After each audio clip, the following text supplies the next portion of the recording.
Traders diary में स्वागत है आपका। नमस्कार, मैं हूं आशीष चतुर्वेदी और नमस्कार, मैं हूं आपके साथ कुशल गुप्ता। कारोबारी हफ्ते का है दूसरा दिन और किस तरह से बाजार पैन आउट कर रहे हैं आशीष, सबसे पहले उसको हम लोग देख लेते हैं। एसजीएक्स निफ्टी पर सबसे पहले नजर डालिए। यहाँ पर जिस तरह की तेजी सुबह बनी हुई थी करीब 10-12 पॉइंट्स की, अभी क्या लेवल्स है यहाँ पर हमें देखना होगा। ऑलमोस्ट सपाट जो है कारोबार होता हुआ नजर आ रहा है एसजीएक्स निफ्टी में, तो यहाँ पर आपको नजर रखनी है।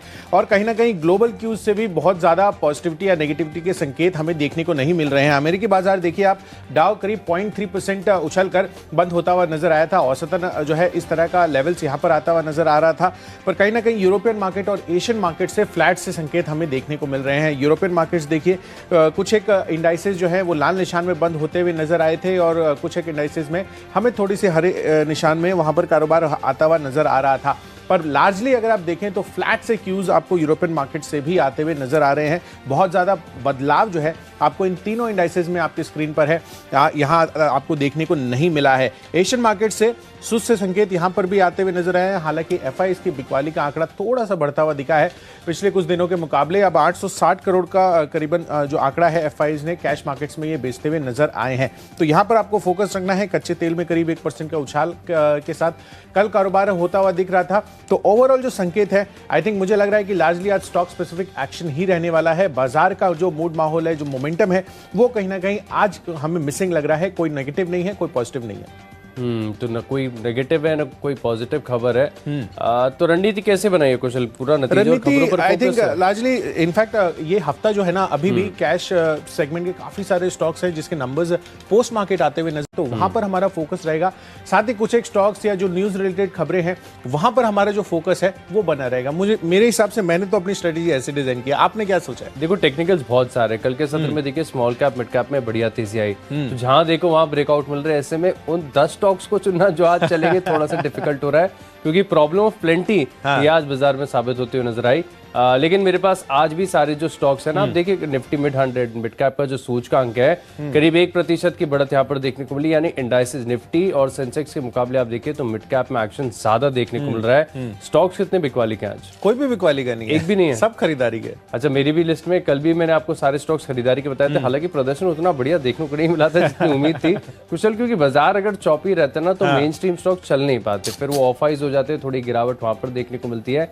लेकिन आज उम्मीद करते हैं, वैसे एसजीएक्स निफ्टी तो हमारी बातों को सपोर्ट कर नहीं रहा है, हल्के से लाल निशान शो के एंड तक डेफिनेटली हो सकता है। जैसे कल के सत्र में हमने देखा था 10-12-15 पॉइंट की तेजी थी, उसके बाद 40 अंकों की तेजी के साथ हमने शो एंड किया था। तो होपफुली लगता है कि आज जैसे हम बात करें और शो जब एंड करते हुए दिखे, हो सकता है कि हमें 20-25 अंकों की तेजी यहाँ पर भी आज आती हुई नजर आए। तो बिल्कुल कुशल, फिर इसी नोट के साथ शुरुआत कर लीजिए। बताइए कैश का स्टॉक आंध्रा पेपर, ये स्टॉक है। आप देखिए दमदार सेट ऑफ नंबर्स इसके आते हुए दिखे हैं और मुझे लग रहा है कि यहाँ पर तेजी आज बन सकती है। इनफैक्ट नेगेटिव मार्जिन थे पिछले साल और इस बारी ऑलमोस्ट 10% के मार्जिन कंपनी ने क्लॉक इन किए हैं। और आय भी अगर आप देखें तो 126% का उछाल यहां पर आया है और 350 करोड़ का आय कंपनी ने घोषित किया है। पिछले साल यही आंकड़ा, इससे आधा, इनफैक्ट उससे भी कम 154 करोड़ पर था। तो यहां पर आपको फोकस रखना है। मुनाफे में भी जो है आपको 19 करोड़ का मुनाफा इस बारी आया है, पिछले साल 16 करोड़ का घाटा था। तो घाटे से मुनाफे में आती हुई दिखी है कंपनी और पेपर स्टॉक्स वैसे भी फोकस में लगातार बने हुए हैं। तो यहां पर आपको जो है अपना आज स्पेसिफिक जो है इंटेंशन खरीदारी का रखना है। और आंध्रा पेपर पहला कैश का स्टॉक है जहां पर खरीदना है। 246 का टारगेट आज के लिए बनाइए, इमीडिएट शॉर्ट टर्म, और 237 रुपए ये आपका स्टॉप लॉस बनेगा। आशीष, आपने क्या चुना है पहला कॉल? देखिए, मैंने चुना है आलूवालिया कॉन्ट्रैक्ट्स। काफी लंबे समय के बाद स्टॉक मेरे रडार पर आया है। स्ट्रक्चर काफी बढ़िया, स्पेस मुझे बहुत बढ़िया लगता है। आप देखिए इंफ्रास्ट्रक्चर के जितने भी स्टॉक्स है ना, यहाँ पर गजब की तेजी देखी जा रही है। कल के सत्र में आप देखिए स्टॉक में बढ़िया अपमूव भी आया था, ब्रेकआउट भी आया और तेजी भी अच्छी देखने को मिल सकती है आगे जाकर। तो 407 रुपए के आसपास की क्लोजिंग है। दिन के दौरान इंट्राडे के लिए खरीदारी कर रहे हैं तो 10 रुपए तक की अपसाइड जो है यहाँ पर मैं एक्सपेक्ट करके चल रहा हूँ। 417 रुपए का लक्ष्य होगा, 396 रुपए का लगाइए स्टॉप लॉस। स्टॉप लॉस थोड़ा सा दूर का है क्योंकि एक ही दिन में ज्यादा तेजी आ चुकी है, लेकिन कंफर्ट पूरा है खरीदारी का आलूवालिया कॉन्ट्रैक्ट्स में। तो चलिए लिस्ट को आगे बढ़ाते हैं। अगली हमारी कैटेगरी फ्यूचर्स की। फ्यूचर्स में मैंने चुना है टीवीएस मोटर्स को। और देखिए कुशल, थोड़े समय पहले टू व्हीलर स्टॉक्स को कोई पूछ नहीं रहा था। अब तरह तरीके की जो खबरें हैं वो निकल कर आ रही हैं। कुछ मीडिया रिपोर्ट्स पढ़ रहा था, कुछ रिपोर्ट्स ऐसी है जो बता रही है कि यहाँ पर जो उनका ईवी सेगमेंट है यहाँ पर अच्छी खासी पूंजी जुटाना चाहते हैं। कुछ बड़े पी निवेशकों के साथ बातचीत कर रहे हैं और देखिए ये स्वाभाविक है, क्योंकि जितनी ईवी स्पेस में आपको 4 व्हीलर में जितनी ग्रोथ नहीं दिखेगी ना, उससे कहीं कहीं ज्यादा जो है आप देखिए 2 व्हीलर में देखने को मिलेगी। इसके लिए आप देख रहे हैं कि ढेर सारे स्टार्टअप जो है ना वो 2 व्हीलर पर सबसे ज्यादा फोकस कर रहे हैं, और भारत सरकार का भी जो लक्ष्य है ना वो मान रहे कि 80% तक जो 2 व्हीलर्स है ना आगे जाकर वो ईवी होंगे। तो बहुत बड़ी अपॉर्चुनिटी जो है इनके लिए अनफोल्ड होती हुई नजर आ रही है। टीवीएस मोटर्स यहाँ पर फ्यूचर्स में खरीदारी करके चल सकते हैं। 750 के लक्ष्य के लिए 705 रुपए का लगाइए स्टॉप लॉस। बिल्कुल आशीष, इनफैक्ट ये खबर आने के बाद ना मैं इस पर जो पूरी रिपोर्ट थी वो मैं पढ़ा था, और उसमें बता रहे थे कि जो ईवीज है उसमें स्पेसिफिकली एक तो 2 व्हीलर पर फोकस रहेगा, 3 व्हीलर रहेगा और कमर्शियल व्हीकल। सबसे पहले जो ट्रांजिशन आएगा वो इन 3 सेगमेंट्स में ऑटो व्हीकल्स के आता हुआ नजर आ सकता है। और स्पेसिफिकली जैसा आप बात कर रहे हैं 80% तक, वो फिगर जो है 2030 तक पहुंचने की बात है। बट डेफिनेटली जिस तरह से ईवी यूनिट में जो टाटा मोटर्स के ईवी यूनिट में निवेश आता हुआ दिखा है टीपीजी ग्रोथ कैपिटल का, ऐसा ही कहीं ना कहीं अनुमान लगाया जा रहा है कि टीवीएस मोटर्स जो है ये अपने ईवी यूनिट के लिए पैसे रेस करने की एक्सपेक्टेशंस लगा रहे हैं। तो बाजार में ये न्यूज़ चल रही हैं, तो डेफिनेटली जो है ईवी से जुड़े हुए जितने भी काउंटर्स हैं आज फोकस में रहेंगे। तो यहाँ पर टीवीएस मोटर्स आशीष को पसंद आ रहा है, और इसी कैटेगरी में मैंने स्टॉक चुना है विप्रो का। आईटी स्टॉक्स भी मेरे रेडार पर हैं। इनफैक्ट कल के सत्र में मैं एडीआर जीडीएस वगैरह इनके देख रहा था, उसमें मैंने देखा कि विप्रो जो कल के सत्र में करीब 0.7-0.8% चला था, कंपेरेटिवली अगर आप एडीआर देखेंगे तो यहाँ पर 2.5% की ग्रोथ हमें देखने को मिली थी। तो मुझे लग रहा है कि विप्रो आपको खरीदारी कर चलनी चाहिए। 678 रुपए के टारगेट के लिए यहाँ पर आप खरीदारी कीजिए। 650 रुपए आपका स्टॉप लॉस बनेगा। चलिए बढ़ते हैं अपनी अगली कैटेगरी तरफ, जो है ऑप्शंस की कैटेगरी। और यहाँ पर मुझे एक एनबीएफसी स्पेस से काउंटर पसंद आ रहा है, जो है चोलामंडलम इन्वेस्टमेंट्स का। टेक्निकल चार्ट स्ट्रक्चर काफी मजबूत लग रहा है। कल जिस तरह की क्लोजिंग यहाँ पर देखने को मिली थी, काफी stable set of chart structure कल बना था, और मुझे लग रहा है कि यहाँ पर जो स्टेबिलिटी है वो आगे भी कंटिन्यू रह सकती है। एक अच्छे मोमेंटम के साथ यहाँ पर आज आपको ट्रेड देखने को मिल सकता है। तो मुझे लग रहा है कि 640 का जो कॉल ऑप्शन है ना वो खरीद कर चलना चाहिए। 27 रुपए की लगभग प्राइसिंग है। 42 रुपए का टारगेट इसमें बनाकर चलिए, और कंजर्वेटिव बेसिस पर मैं कह रहा हूं कि 21 रुपए का जो स्टॉप लॉस है वो आपको इस काउंटर के लिए मेंटेन कर रखना चाहिए। तो ऑप्शन कैटेगरी में मेरी तरफ से है चोलामंडलम इन्वेस्टमेंट। आशीष से जानते हैं उन्होंने क्या चुना है। देखिए ऑप्शन कैटेगरी में मैंने भी जो है एनबीएफसी स्टॉक चुने। बैंक्स, एनबीएफसी अब दोबारा से जो है ना दोबारा मोमेंटम यहाँ पर लौटते हुए आ रहा है। इससे पहले लगातार हमने आपको स्टॉक्स बताए थे, एक तरफा तेजी यहाँ पर आती हुई नजर आई थी, और बैंकिंग और फाइनेंशियल्स यहाँ से फोकस हटाना नहीं चाहिए, क्योंकि कल के सत्र में देखिए सभी जो क्वालिटी एनबीएफसीज है ना बढ़िया खरीदारी देखने को मिली। इनफैक्ट कुशल ये भी स्टॉक जो आपने चुना चोला फाइनेंस, ये मेरे रडार पर था। समाव प्रॉब्लम ऑफ प्लेंटी के कारण ये स्टॉक मुझसे छूट गया, लेकिन भरोसा मेरा भी पूरा है स्टॉक के ऊपर। मैंने चुना श्रीराम ट्रांसपोर्ट फाइनेंस। यहाँ पर आपको खरीदारी करनी चाहिए। स्ट्रक्चर बहुत मजबूत है। कल के सत्र में बढ़िया ब्रेकआउट भी आया है। कॉल ऑप्शन के माध्यम से जो है तेजी बना सकते हो। दिन के दौरान मान रहे हैं कि 1680 रुपए तक के जो स्टॉक है जाएगा, तो ऐसे में हमारे जो लक्ष्य है वो हासिल होते हुए नजर आएंगे। 61 रुपए का लक्ष्य होगा। 46 रुपए 80 पैसे का लगाना होगा आपको स्टॉप लॉस। एनबीएफसी पर पूरा भरोसा है। तो चलिए ऑप्शंस के कॉल्स हमने डिस्कस कर लिए, लेकिन अगली कैटेगरीज होंगी टेक्नो और फंडा पिक। आशीष, आईटी स्टॉक्स जो हैं मेरा उससे नजर नहीं हट रहा है, और विप्रो जो है एडीआर इसका करीब 2.5% ऊपर था, और मुझे लग रहा है कि यहाँ पर तेजी आपको परसिस्टेंट सिस्टम्स पर भी बनती हुई नजर आ सकती है। अगर आप इसका चार्ट पुलअप करेंगे कल के सत्र का, तो काफी ज्यादा स्ट्रेंथ इस चार्ट स्ट्रक्चर में हमें देखने को मिली थी, और मुझे लग रहा है कि यहाँ पर तेजी बन सकती है, क्योंकि जिस तरह का हाई इसने बनाया था ऑलमोस्ट उसके आसपास की क्लोजिंग यहाँ पर आती हुई नजर आई है। और स्पेसिफिकली मुझे लग रहा है, आप देखिए इस चार्ट को स्पेसिफिकली, इनफैक्ट फर्स्ट 1 आवर के बाद जो है लगातार एक लेवल पर यहाँ पर कंसिस्टेंसी मेंटेन रही थी, और मुझे लग रहा है कि अच्छा खासा लॉन्ग बिल्डअप इस स्टॉक में होता हुआ नजर आया है कल के सत्र में, और इसी वजह से इस स्टॉक को आज आपको खरीद कर चलना चाहिए। 4220 रुपए का आपको टारगेट बनाना है, और 4050 रुपए आपका स्टॉप लॉस बनेगा। आशीष, आपने क्या चुना है? देखो मैंने चुना डीसीबी बैंक। यहाँ पर आपको खरीदारी करनी चाहिए। कुशल, थोड़ी देर पहले हम चर्चा भी कर रहे थे कि बैंक्स, फाइनेंशियल्स यहाँ से फोकस हटाना नहीं है। और बैंक्स में खास बात ये देखिए, सरकारी सबसे दिग्गज बैंक जो है स्टेट बैंक ऑफ इंडिया, उनके जो स्लिपेजेस में इतनी गिरावट आई है, एसेट क्वालिटी में सुधार है, और अक्रॉस द सेक्टर आप देखिए सबने जो नतीजे ठीक ठाक ही और अच्छे ही पेश किए हैं। और डीसीबी बैंक जिस प्रकार का टेक्निकल स्ट्रक्चर है ना, बड़ी तेजी यहाँ पर देखने को मिल सकती है। हालांकि इंट्राडे बेसिस पर अगर आप खरीदारी करना चाहते हो तो 101.50 के आसपास की क्लोजिंग है। 106 रुपए तक बड़े आराम तक जाते हुए दिख रहा है। 99 रुपए का जो है लगाएंगे स्टॉप लॉस। अगर होल्ड करना चाहते हो तो पोजिशनली भी होल्ड कर सकते हैं, तो फिर टारगेट जो है आपके ऊंचे हो जाएंगे। स्टॉप लॉस भी आपको उसके अनुसार जो है एडजस्ट करना पड़ेगा। मेरी तरफ से टेक्नोपिक, डीसीबी बैंक। लिस्ट को आगे बढ़ाते हैं, और फंडा पिक में भी मैंने एक बैंक चुना है, बैंक ऑफ बड़ौदा। ये स्टॉक मुझे काफी पसंद आ रहा है। जिस प्रकार से कल के सत्र में एक बढ़िया अपमूव यहाँ पर देखने को मिला है। फंडामेंटल, जैसे कि मैं आपको बता रहा था कि सरकारी बैंक्स जो है ना, अब यहाँ पर देखिए पहले काफी हालत ठीक नहीं थी सरकारी बैंक की। आप देखिए जिस प्रकार से ढेर सारी बैंक्स हुआ करती थी, फिर सरकार ने इसका कंसोलिडेशन किया, अब संख्या कम हो गई है और जब असेट क्वालिटी है इसमें सुधार देखने को मिल रहा है, जो लोन बांटे जा रहे हैं ना उनके ऊपर सरकारी बैंक जो है ना काफ़ी फोकस्ड है। अपनी जो सर्विस एक्सपीरियंस है ना वो भी आप देखिए कि काफ़ी सुधारते हुए नजर आ रहे हैं। तो बैंक ऑफ बड़ौदा, ये मुझे लग रहा है कि सरकारी बैंक्स में दो बैंक्स मुझे काफ़ी पसंद आते हैं, एक बैंक ऑफ बड़ौदा, एक इंडियन बैंक है। इंडियन बैंक मैंने आपको इससे पहले काफ़ी बार रिकमेंड किया, वहाँ से आप देखिए शानदार तेजी आ चुकी है।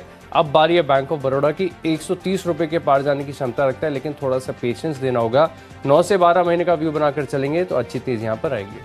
ये लॉन्ग टर्म दिया था या शॉर्ट टर्म दिया था इंडियन बैंक आपने? देखिए इंडियन बैंक मैंने आपको long term, short term, SIP हर लिहाज से काफी बार रिकमेंड किया, टेक्नो, फंडा, इन्वेस्टमेंट। क्योंकि मुझे ये बैंक ऑफ बड़ौदा का जो टारगेट आप बता रहे हैं ना 130 रुपए का, ये 9 से 12 महीने से 9 से 12 दिन की तरफ मेरे को इशारा कर रहे हैं कि यहाँ पर काफी कंफर्टेबली और काफी इजीली जो है टारगेट अचीव होते हुए नजर आ सकते हैं। क्योंकि जिस तरह की तेजी सरकारी बैंकों में हमें हाल फिलहाल देखने को मिली है वो अपने आप में काफी शानदार है। और कहीं ना कहीं एक रिवर्सल, जिसमें अगर आप लास्ट वीक की बात करें तो जहां पर निफ्टी अंडर परफॉर्म थोड़ा सा करता हुआ नजर आ रहा था, उसके कंपैरिजन में बैंक निफ्टी हमने देखिए शानदार तेजी वहां पर बनती हुई नजर आई थी। तो कहीं ना कहीं उसका जो क्लियर कट इंपैक्ट है, सरकारी बैंकों का जो सपोर्ट है वो यहां पर क्लियर कट आता हुआ नजर आ रहा है। और डेफिनेटली जिस तरह से नंबर्स आ रहे हैं Q2 के, उसका जो कंपैरिजन है उससे कहीं ना कहीं बैंक ऑफ बड़ौदा या जितनी भी सरकारी बैंक है वहां पर आपको फोकस बनाकर लगातार रखना चाहिए। तो लॉन्ग टर्म के लिए बैंक ऑफ बड़ौदा पर फोकस है आशीष का। और यहां पर फंडामेंटली मुझे जो स्टॉक पसंद आ रहा है आशीष, ये कल भी मैंने स्टॉक रेकमेंड किया था, आइनॉक्स लेजर का। कल देखिए 4 से 5% की तेजी यहां पर बनी। तो मुझे लग रहा है कि जिस तरह से यहां पर अब मूवीज का लाइनअप है, कल हमने आपको लिंक भी करके बताया था कि सूर्यवंशी का किस तरह से उन्होंने पहले 2 दिनों में ही हाफ सेंचुरी मार ली थी, यानी कि 50 करोड़ का कलेक्शन जो है इनका आता हुआ नजर आया था। और कल इस वजह से तमाम जो मल्टीप्लेक्स स्टॉक है, पीवीआर ले लीजिए, आइनॉक्स ले लीजिए, यहां पर अच्छी तेजी बनी थी। पर एक फंडामेंटल स्टोरी की जो क्रिएशन है वो लगातार अब आइनॉक्स लेजर और जितने भी मल्टीप्लेक्स प्लेयर हैं बनती जा रही है। और मुझे लग रहा है कि यहां पर जिस तरह से अनलॉकिंग हो रही है और इसमें भी जिस तरह का रिस्पांस आया है, वो काफी सारे स्टेट्स में 50% क्षमता पर अभी जो काम कर रहे हैं जितने भी सिनेमा घर हैं उसमें ये कलेक्शन आया है। आप सोचिए 100% जब क्षमता हो जाएगी तो किस तरह का टॉप लाइन नंबर आपको आइनॉक्स लेजर जैसे स्टॉक्स पे आता हुआ नजर आएगा। तो अभी के लिहाज से मुझे लग रहा है कि यहाँ पर 52 वीक हाइप तो ये पहुंच ही चुका है, बट फर्दर और अच्छी अपसाइड और अच्छी तेजी जो है लगातार जैसे बिजनेस में रिवाइवल होता जाएगा इस स्टॉक में रिफ्लेक्ट हो सकती है इनकी अर्निंग्स के साथ साथ। तो अगले 1 साल में 600 रुपए के टारगेट आपको आइनॉक्स लेजर में कंफर्टेबली अचीव होते हुए दिख सकते हैं। तो चलिए फंडा पिक मैंने डिस्कस कर ली है और हम अब आगे बढ़ रहे हैं निवेश वाली पिक पर। इन्वेस्टमेंट के लिहाज से जो स्टॉक मुझे पसंद आ रहा है वो आशीष है स्टार सीमेंट का। सीमेंट पर थोड़े दिन के लिए आपको जो है एक ठंडा रिस्पांस मिलता हुआ नजर आया था, पर अब जो है वापस से ये तूल पकड़ता हुआ नजर आ रहा है, क्योंकि इसके लिए 3-4 बड़े कारण हैं। सबसे पहला तो आप ये देखिए कि जो कोल की कीमत है वो इसकी पीक से करीब 40 से 50% ऑलरेडी डिक्लाइन कर चुकी है। दूसरा बड़ा रीजन है लॉजिस्टिक्स कॉस्ट। आप देखिए लगातार अब सरकार का फोकस लॉजिस्टिक्स कॉस्ट रिड्यूस करने पर है और साथ ही यहां पर जिस तरह से डीजल और पेट्रोल में एक्साइज ड्यूटी का कट होता हुआ दिखा है, सीमेंट कंपनियों के लिए काफी बड़ी स्पाइक जो है आगे आने वाले समय में होती हुई दिख सकती है। और खासकर इनकी मार्जिन जो कहीं ना कहीं इंपैक्ट हुए थे इन सब चीजों के दाम बढ़ने से, वो अब वापस से रिवर्स होते हुए नजर आएंगे। तो अगले 1 साल के लिए आपको कंफर्टेबली 30 से 35% के रिटर्न स्टार सीमेंट जैसा काउंटर दिखा सकता है। तो 150 रुपए के टारगेट के लिए आपको यहां पर 1 साल होल्ड करना है और आपको बेहतरीन रिटर्न्स देखने को मिल सकते हैं। तो चलिए निवेश के लिहाज से मुझे पसंद है एमएनसी कंपनी 3M इंडिया। काफी बार शो के दौरान स्टॉक के बारे में चर्चा हमने की है। कल के सत्र में देखिए बढ़िया तेजी भी 3-3.5% का अपमूव भी आया है। टेक्निकल्स देखिए बहुत स्ट्रांग है और फंडामेंटल्स के तो क्या कहने, काफी बार डिस्कस कर चुका हूं। देखिए 50,000 से ज्यादा प्रोडक्ट्स ये बनाती है और इतनी डाइवर्स रेंज है ना। एक बार आप इनकी जो एक वेबसाइट है जाकर जरूर देखेगा, खो जाता है इंसान। हाँ 50,000 प्रोडक्ट्स का मतलब क्या हो गया। और आप देखिए कितनी डाइवर्स कैटेगरीज हैं, ऑटोमोबाइल सेगमेंट में करते हैं, मेडिकल इक्विपमेंट्स में करते हैं, काफी सारी चीजों में ना बहुत अच्छी डाइवर्सिफाइड कंपनी एमएनसी कंपनी है। और महंगी जरूर है लेकिन अच्छी है, इसके लिए महंगी। और जितने भी महंगे स्टॉक्स है ना कुशल, ये मुझे बहुत पसंद आते हैं। एबिट इंडिया हो, 3M इंडिया हो, बॉश हो, ये महंगे है ना तो इसके पीछे कुछ न कुछ इनहेरेंट रीजन है, स्ट्रेंथ है, जिसकी वजह से इतने प्रीमियम भाव पर ये ट्रेड करते हैं। हालांकि वैल्यूएशंस आप देखेंगे तो आपको इतने भी महंगे नहीं, इससे काफी ज्यादा महंगे स्टॉक्स बाजार में है चल रहे हैं और उससे ज्यादा भी तेजी देखने को मिल रही है। लेकिन कंफर्ट काफी बना हुआ है यहाँ पर। 9 से 12 महीने का व्यू बनाएंगे तो 31,000 ये ना ये प्रीवियस पीक है, हालांकि पार करने की क्षमता है इसके अंदर। 31,000 का पहला लक्ष्य होगा, पार कर गया तो रिव्यू करेंगे। निवेश के लिहाज से खरीदना है 3M इंडिया। तो चलिए निवेश के लिहाज से स्टॉक्स तो हो गए डिस्कस, लेकिन अगली कैटेगरीज है हमारी खबरों के दम पर और माय चॉइस। खबरों के दम पर नहीं, नतीजों के दम पर स्टॉक मैंने चुना है टीएन पेट्रो। यहाँ पर आपको खरीदारी करनी चाहिए। कुशल, बहुत शानदार नतीजे है ना, आय देखिए, मुनाफा देखिए, मार्जिन देखिए, और खास बात है कि मैंने कुछ नहीं देखा, सबसे पहले देखिए मार्जिन, और मार्जिन में ग्रोथ है तो कंफर्ट है खरीदारी करने का। स्ट्रक्चर भी बढ़िया, वीकली चार्ट का स्ट्रक्चर तो बहुत ही शानदार है, तो खरीदारी करेंगे 132 के लक्ष्य के लिए। 126 के आसपास की क्लोजिंग है, क्योंकि कल स्टॉक थोड़ा सा ज्यादा चल चुका है, तो स्टॉप लॉस थोड़ा दूर का लगाएंगे। हो सकता है कि आज के सत्र में थोड़ा फ्लैटिश कारोबार देखने को मिले, क्योंकि क्या होता है ना कि स्टॉक्स अच्छे नतीजों के एंटिसिपेशन में पहले चल जाते हैं, है ना, फिर वो सेल ऑन न्यूज वाली बात हो जाती है। तो थोड़ा सेफर साइड जो है ना, 121 रुपए का टाइट स्टॉप लॉस लगाकर चलेंगे। 132 रुपए के लक्ष्य के लिए खरीदारी करनी है। एग्जैक्टली, इनफैक्ट यही हम चेक करते हैं जब भी स्टॉक आप लोग को रेकमेंड करते हैं। इसी चीज़ पर ध्यान सबसे ज़्यादा रहता है कि ये स्टॉक्स जो हैं नतीजों का हो या खबरों का हो, रिएक्शन पहले आ ना गया हो उसमें, क्योंकि अगर आता है तो डेफिनेटली सेल और न्यूज़ ये सारे स्टॉक्स ट्रेड करते हुए नजर आते हैं। खबरों के दम पर मैंने भी इनफैक्ट नतीजों के दम पर ही चुना है, और एचजी इंफ्रा स्टॉक है जहां पर आपको खरीदारी करने की राय है। अब देखिए नंबर्स यहां पर भी काफी बेहतरीन आते हुए दिखे हैं। मुनाफा लगभग डबल होता हुआ दिखा है 75 करोड़ पर। साथ ही कंपनी की जो मार्जिन है 18.7% से बढ़कर अब 19.3% के मार्जिन कंपनी दर्ज कर रही है। तो ओवरऑल हर एक फ्रंट पर कंपनी ने काफी बेहतरीन प्रदर्शन किया है, और इस वजह से मुझे लग रहा है कि आज यहाँ पर तेजी बन सकती है। 810 रुपए का टारगेट बनाकर चलिए, 780 रुपए का टाइट स्टॉप लॉस आपको मेंटेन करना है। तो चलिए, हमने आपको खबरों के दम पर भी स्टॉक बता दिया है। बढ़ते हैं अपनी अगली कैटेगरी जो है माई चॉइस की, और आशीष से जानते हैं उन्होंने क्या चुना है। देखिए, पहले चुना यूटिया एएमसी। यहाँ पर आपको खरीदारी करनी है। आमतौर पर स्टॉक की ज्यादा चर्चा नहीं होती है, और खासतौर पर ट्रेडिंग के लिहाज से। लेकिन कल मैंने आपको कैम्स बताया था, हालांकि तेजी इतनी ज्यादा आई नहीं, 1-1.5% के आसपास चला, लेकिन फोकस लिस्ट से उस स्टॉक को हटाना नहीं है, और इनफैक्ट यूटिया एएमसी इसको जरूर ऐड करेंगे। यहाँ पर टेक्निकल्स काफी सपोर्टिव नजर आ रहे हैं। 1175 का लक्ष्य होगा, 1130 रुपए का लगाएंगे स्टॉप लॉस। अगला स्टॉक है मेरी लिस्ट में यूएफओ मूवीज। अच्छा, जो आप सूर्यवंशी की बातें कर रहे थे ना कि काफी अच्छा रिकॉर्ड बना दिया है, काफी लंबे समय के बाद कोई बढ़िया मूवी आई है, मल्टीप्लेक्सेस में बढ़िया तेजी देखने को मिल रही है यूएफओ मूवीज। इसको भी आप देखिए कि इनडायरेक्ट इंपैक्ट देखने को मिलेगा। समाओ ये स्टॉक कल मुझसे छूट गया, लेकिन 6% की तेजी आई है। लेकिन 6% की तेजी के बाद अगर आप देखें तो ब्रेकआउट का महज एक कंफर्मेशन हुआ है, तो बड़ा मूव अभी आना बाकी है, तो खरीदारी करने का कंफर्ट पूरा बना हुआ है। वीकली चार्ट एक बार जरूर देखेगा, 128-130 के पार जाने की क्षमता रखता है यूएफओ मूवीज। 121 रुपए 50 पैसे का आपको टेक्निकली जो है एक स्टॉप लॉस लगाकर चलना होगा। आखिरी स्टॉक है मेरी लिस्ट में RSWM। ये नतीजों के दम पर मैंने स्टॉक चुना है। नतीजे काफी शानदार है, साल दर साल आप देखें तो बहुत ही टर्न अराउंड नतीजे यहाँ पर देखने को मिले। 470 के आसपास चल रहा है स्टॉक, फिलहाल 500 रुपए तक जाएगा। 465 का लगाएंगे स्टॉप लॉस।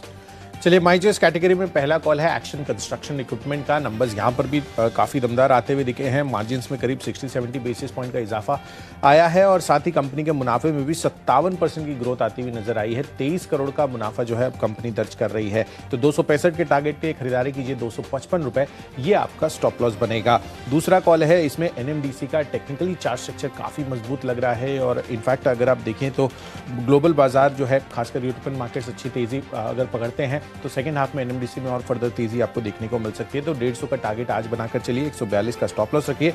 और आखिरी कॉल है ओलेक्ट्रा ग्रीन टेक पर। आशीष ने आपको TVS मोटर्स बताया, जिस तरह की खबरें वहां पर डेवलप हो रही है, EV यूनिट के लिए फंड रेजिंग की प्लान्स कहीं ना कहीं बनते हुए नजर आ रहे हैं, और यहाँ पर भी इनके लिए काफ़ी बड़ी डेवलपमेंट्स होती हुई दिखी है। इनफैक्ट कल के सत्र में बाजार के दौरान हमारे पास ये न्यूज़ आई थी कि तेलंगाना जो है, तेलंगाना में इनको 150 एकड़ लैंड जो है वो अलॉट कर दिया गया है EV फैसिलिटी जो है इस्टेब्लिश करने के लिए। तो डेफिनेटली ये जो संकेत हैं आगे के लिए काफ़ी ज़्यादा पॉजिटिव होते हुए नज़र आ रहे हैं, और अब कहीं ना कहीं ये बयान आते हुए नज़र आ रहे हैं सरकार की तरफ से कि अगले 2 साल में आपका जो EV के व्हीकल्स होंगे उनका जो प्राइस है वो ऑलमोस्ट पेट्रोल वेरिएंट के बराबर होता हुआ दिखेगा। तो काफ़ी बड़ी पुश जो है सरकार की तरफ से होती हुई दिख रही है। तो 800 रुपए का टारगेट आपको यहाँ पर बनाना है। अगले 1 साल में ओलेक्ट्रा ग्रीन टेक आपको ये टारगेट्स दिखा सकता है। तो चलिए, 20 खरीदारी वाले स्टॉक जो है वो तो हमने आपको बता दिए, लेकिन अगर आपने कोई भी स्टॉक या कोई भी लेवल मिस कर दिया तो जल्दी से देख लीजिए रिकैप। कैश का स्टॉक है मेरी लिस्ट में, आलूवालिया कॉन्ट्रैक्ट्स खरीदारी करेंगे 417 के लक्ष्य के लिए। TVS मोटर्स के फ्यूचर्स में खरीदारी करनी है। श्रीराम ट्रांसपोर्ट फाइनेंस NBFC काफी शानदार नजर आ रही है, 1680 रुपए का कॉल ऑप्शन खरीदेंगे। टेक्निकली अच्छा ब्रेकआउट आएगा DCB बैंक में। बैंक ऑफ बड़ौदा खरीदता है निवेश के लिहाज से, और निवेश के लिहाज से बहुत ही बेहतरीन MNC कंपनी है, 50,000 SKUs वाली कंपनी है। 3M इंडिया 31,000 का लक्ष्य होगा। TN पेट्रो के नतीजे काफी बढ़िया है। यूटीआई AMC में आएगी तेजी और UFO मूवीज में 128 का लक्ष्य होगा। RSWM यहां पर भी देखिए नतीजों का इंपैक्ट है। 500 रुपए के लक्ष्य आप खरीदारी करेंगे। इन 10 स्टॉक्स में मेरा कन्विक्शन सबसे ज्यादा है टेक्नोपिक, DCB बैंक। डेली चार्ट पर आप देखें तो बहुत ही शानदार स्ट्रक्चर बना हुआ है। बैंकिंग में एक इनहेरेंट स्ट्रेंथ है। 106 रुपए के लक्ष्य आप इस स्टॉक में खरीदारी करेंगे। चलिए, नतीजों के लिहाज से आंध्रा पेपर जो है काफी पसंद आ रहा है, यहाँ पर खरीदारी करिए। विप्रो का ADR में भी अच्छी तेजी बनी थी, 678 के टारगेट के लिए यहाँ पर भी खरीदारी करके चल सकते हैं। चोला इन्वेस्टमेंट चार्ट स्ट्रक्चर पर मजबूत लग रहा है, 640 का कॉल ऑप्शन यहाँ पर खरीद कर चले। साथ ही परसिस्टेंट सिस्टम्स में लॉन्ग बिल्डअप होता हुआ नजर आ रहा है। इनफैक्ट फंडामेंटली आइनॉक्स लेजर कल भी बेहतरीन तेजी थी और अगले एक साल में यहाँ पर काफी अच्छी अर्निंग ग्रोथ देखने को मिल सकती है। 600 का टारगेट आप बनाकर चलिए। इन्वेस्टमेंट के लिहाज से स्टार सीमेंट यहाँ पर भी 12 महीनों की अवधि के लिए आपको 30 से 35% के रिटर्न देखने को मिल सकते हैं। नतीजों के लिहाज से HG इंफ्रा पर आपको नजर रखनी है और माई चॉइस कैटेगरी में एक्शन कंस्ट्रक्शन इक्विपमेंट, NMDC और ओलेक्ट्रा ग्रीन टेक काफी पसंद आ रहा है, जहां पर आप खरीदारी करके चल सकते हैं। और इन सब में मेरा बेस्ट पिक है आज के लिए स्टार सीमेंट का। जिस तरह से लॉजिस्टिक्स कॉस्ट घटने की बातें की जा रही हैं और साथ ही कोयले की जो कीमतों में पीक लेवल से गिरावट आती हुई नजर आई है, अगले एक साल में 150 रुपए के टारगेट आपको यहाँ पर देखने को मिल सकते हैं।